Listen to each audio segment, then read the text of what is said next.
आप सभी का आपके अपने YouTube चैनल एजुकेशन हब पे स्वागत है। आज हम आपको बताएंगे कि जो भी दिल्ली पुलिस के नए रिक्रूटमेंट हो रहे हैं AWO, TPO और ड्राइवर के, उनके बारे में बताएंगे कि उनके फॉर्म कैसे फिलअप करें और कौन कौन सी उनके लिए कंडीशनें दी गई हैं।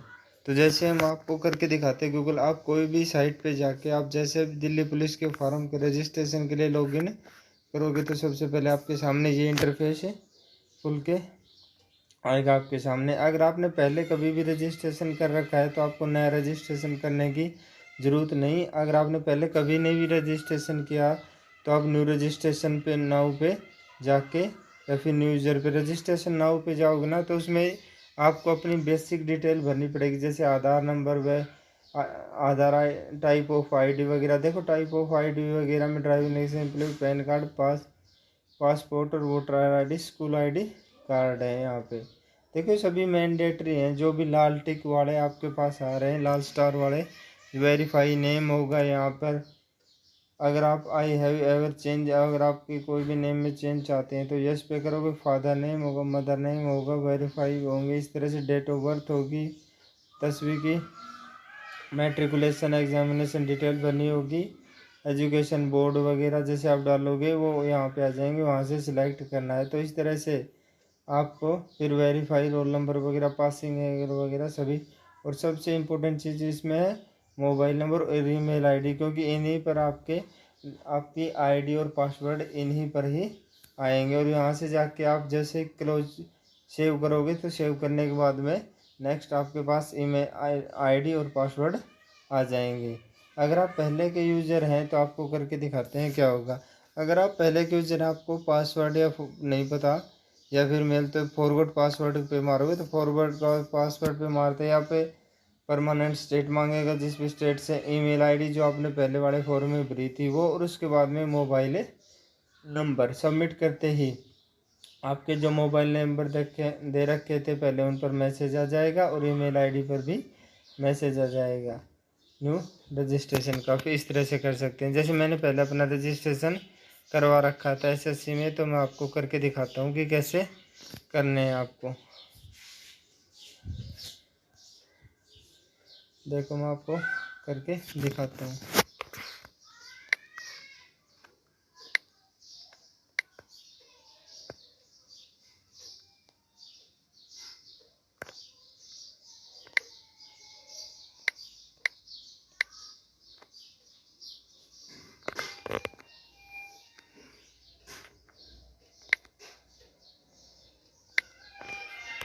जैसे आप करोगे तो लॉगिन हो जाएगा। लॉगिन होने के बाद में आपके पास ऐसा इंटरफेस खुलेगा। सबसे पहले कांस्टेबल ड्राइवर, जो भी कैंडिडेट ड्राइवर के लिए हैं और जिन्होंने पहले फॉर्म अप्लाई किया है नहीं किया है, उसी तरह सभी फॉर्मों का SSC में प्रोसेस एक ही होता है। अगर आपने पहले भर रखा है और न्यू है तो उसके लिए दूसरा फॉर्म होता है, वो भी अप्लाई में उसमें सारी चीज़ें आपसे मांगेगा, डॉक्यूमेंट्स वगैरह जो भी है। अगर जैसे हेड कांस्टेबल AWO के फॉर्म के बारे में आपको मैं बताता हूँ। सबसे पहले किस पे जाओगे आप? अप्लाई पे। अप्लाई पे जाने के बाद में आपके सामने ये चीज़ें आएंगी जो आपने पहले डिटेल फिलअप कर रखी हैं, वो जो आपने पहले से SSC का फॉर्म भरा था उसमें। अब उसके बाद में सिर्फ आपको डिटेल फिल करनी है कि डू यू ओपोज। अगर आप OBC में आते हैं तो यस कर दे। वो सेंटर वाली OBC में, कई कई जगह स्टेट और सेंटर की OBC अलग अलग है। इसके बाद में जैसे 16 में अगर विडो डाइवोर्स अगर है तो ये हो जाएगा। फिर वेदर अगर आप डिपार्टमेंटल कैंडिडेट हैं तो उसके लिए ये कॉलम नंबर 17, 18 वगैरह है ये, ठीक है। अगर आप क्या दे रखा, वेदर सन या daughter of serving retired in डिकीज पर्सन ऑफ मल्टीटास्किंग स्टाफ। अगर आप दिल्ली पुलिस में MTS में भी नौकरी करते थे तो भी आप कर सकते हैं। देखो उसके बाद में आता है column number 20.1, if you please select the discipline of your sports. अगर आपके पास भी कोई भी स्पोर्ट्स कोटा वगैरह है या तो प्लीज़ इसमें refer to annexure 1 of the notice के अनुसार, अगर आपके पास है तो कोई स्पोर्ट्स वगैरह उसमें अनेक्सर 1 में दे रखे जो जो भी कंडीशन है discipline. Medium of computer based examination के लिए जैसे आप सेंटर मीडियम चुनोगे, पहले तो हिंदी में दोगे पेपर आप इंग्लिश में, इसी तरह वेरीफाई मीडियम, उसके बाद में चूज द सेंटर। सेंटर के लिए इस तरह से आपके पास कॉलम सारे रीजन है, नॉर्थ रीजन है, ईस्ट रीजन है, जो भी है आपका रीजन आपके नज़दीक पड़ता है वो आप सेंटर डाल सकते हो। उसके बाद में देखो इसमें आता है कि आप एक सर्विसमैन हो या नहीं, अगर हो तो आप डिटेल डाल दोगे, नहीं हो तो नो कर दोगे। नो करने के बाद में इन सारों में सिर्फ आपको नो करना है और कोई भी डिटेल नहीं भरनी है। उसके बाद में आता है अगर आपके पास एनसीसी की सर्टिफिकेट है, ठीक है, तो यस कर दोगे यहाँ पे। यस करने के बाद में आपसे वो मांगेगा कि कौन सी है, जैसे मैं यस करके दिखाता हूँ, जैसे ABC जो भी है वो सर्टिफिकेट आपसे वो मांगेगा। अगर आप नो कर दोगे, नहीं है तो नो कर दोगे। इसी तरह do you positive degree post graduate diploma awarded in Rashtriya Raksha university से, RR यूनिवर्सिटी से अगर आपके पास कोई भी डिग्री डिप्लोमा है तो वो भी यहाँ पे आप भर सकते हो। उसके बाद में आपके एजुकेशन क्वालिफिकेशन जो भी आपने कर रखी है, हाईएस्ट एजुकेशन क्वालिफिकेशन, उसमें आप भर दोगे। उसके बाद में देखोगे सिलेक्ट एजुकेशन, यहाँ पे आएगी 12th, जो मिनिमम क्वालिफिकेशन है वो 12th standard with science and mathematics subject से होनी चाहिए। वो फिर वहाँ पे जैसे सिलेक्ट करके उसके बाद में आप भर दोगे स्टेटस क्या है, पासिंग ईयर, बोर्ड कौन से, name of university, roll number, percentage और CGPA से की थी है तो वो।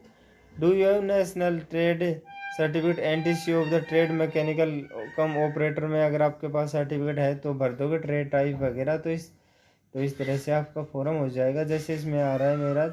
तो इसमें उसके बाद में आएगा आपके पास फ़ोटो चूज का ऑप्शन।